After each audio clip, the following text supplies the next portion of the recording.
दोस्तों, दया याचिका के बारे में प्रावधान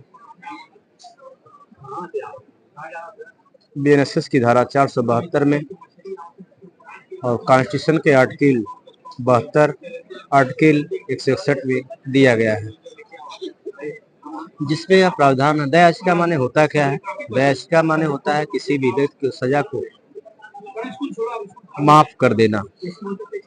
यानी कि जिस किसी भी व्यक्ति को किसी संज्ञेय मामले में जो जघन्य अपराध है, जिसे मृत्युदंड की सजा का प्रावधान है, किसी भी न्यायालय द्वारा अगर उसे मृत्युदंड की सजा दी गई है तो उसमें जो समय बचता है, मान लीजिए किसी भी व्यक्ति को सजा की डेट निर्धारित कर दी गई है, उसमें 1 सप्ताह का अगर उसको समय मिल जाता है कि इस डेट में आपको सजा दी जाएगी, तो जो उसको समय मिलता है कि 1 हफ्ता का जो समय मिलता है कि इस डेट पे आपको सजा दी जाएगी, यानी मृत्युदंड से दंडित किया जाएगा, उसी बीच में वह व्यक्ति मेसी पिटीशन आर्टिकल 72 के अंतर्गत राष्ट्रपति के यहाँ दाखिल कर सकता है, या 161 के आर्टिकल 161 के अंतर्गत आर्टिकल 161 के अंतर्गत उस राज्य के राज्यपाल के यहाँ मेसी पिटीशन दाखिल कर सकता है, या भारतीय नागरिक सुरक्षा संहिता 2023 की धारा 472 में यह प्रावधान है कि अगर वह किसी भी व्यक्ति को मृत्युदंड से दंडित किया गया है तो वह जो समय मिलता है, जिस डेट में उसको फांसी दी जानी है, उस डेट के पहले जो समय मिलता है उसमें वह मेसी पिटीशन दाखिल कर सकता है, यानी क्षमा मांग सकता है कि महोदय, हमने ये अपराध किया ही नहीं है, हमें बेवजह दंडित किया जा रहा है। ऐसी परिस्थिति में अगर 161 आर्टिकल के अंतर्गत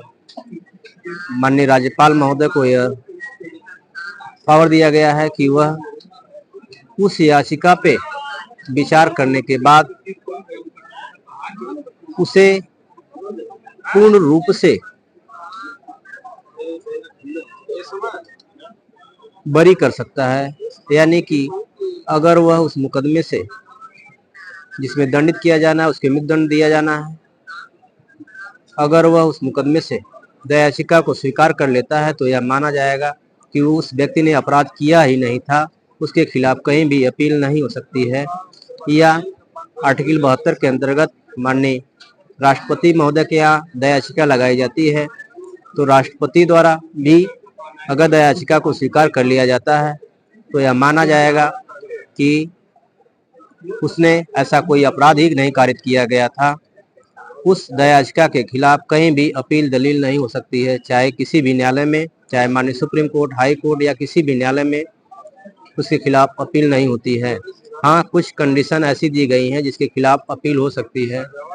यह देखा जाता है कि मान लीजिए राष्ट्रपति महोदय ने जाति के आधार पे, धर्म के आधार पे, राजनीतिक के आधार पे उस व्यक्ति को सजा से माफ किया है, तो उस